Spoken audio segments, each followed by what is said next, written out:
पानी की कमी को लेकर कल्याण में शिवसेना शिंदे गुट आक्रामक हो गया है। आज शिंदे गुट की ओर से केडीएमसी कार्यालय पर हंडा मोर्चा निकाला गया। इस दौरान आक्रामक शिंदे गुट ने सहायक आयुक्त के कार्यालय में जमकर हंगामा किया। कल्याण के अटाली, वडवली, मोहनी, अम्बिवली इलाकों में पानी की गंभीर कमी हो गई है।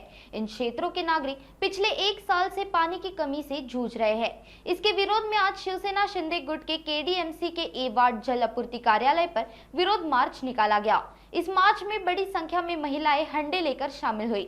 शिवसेना शहर प्रमुख रवि पाटिल कार्यालय का गेट खोलकर नागरिकों के साथ अधिकारियों के केबिन में घुस गए। इस दौरान हंगामे के बीच केडीएमसी के खिलाफ जमकर नारेबाजी की गई। वडवली, आटाळी, आंबोली भागामध्ये गेल्या 1 वर्षापासून पाण्याची मोठी समस्या आहे आणि त्या अनुषंगाने आज आमचे उपशहर प्रमुख दुर्योधन पाटील, माजी नगरसेविका आपल्या हर्षाली थविल, विभाग प्रमुख रमण तरे, रमेश पाटील आणि आमचे सर्व शाखा प्रमुख, इतर पदाधिकारी या लोकांनी माझ्याकडे सातत्याने पाठपुरावा केला होता की दादा आमच्या भागामध्ये खूप मोठा इश्यू आहे, आम्ही मोर्चा काढणार आहे। आम्ही त्यांना विनंती केली होती की मोर्चा वगैरे न करता आपण सामंजस्याने, मी स्वतः 8 दिवसापूर्वी आयुक्त मॅडम यांच्याशी चर्चा केली की ह्या भागामध्ये खूप मोठा प्रॉब्लेम आहे। घोडे साहेबांशी बोलणं केलं, परंतु काही फरक पडत नाही। त्याच्यामुळे नाईलाज असतो आज दुर्योधन पाटील यांनी हा मोर्चा या ठिकाणी त्यांच्या नेतृत्वाखाली या ठिकाणी काढलेला आहे।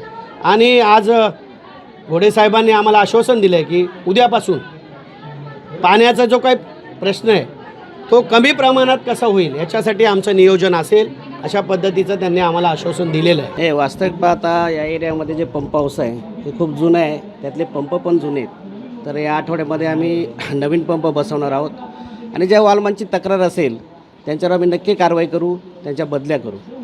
पण यांचा प्रॉब्लेम आता 1-2-3 दिवसामध्ये आम्ही पूर्णपणे सोडवण्याचा प्रयत्न करणार आहोत। पंप 4 पंप एकदा बदलून झाले की मग हा प्रश्न राहणार नाही।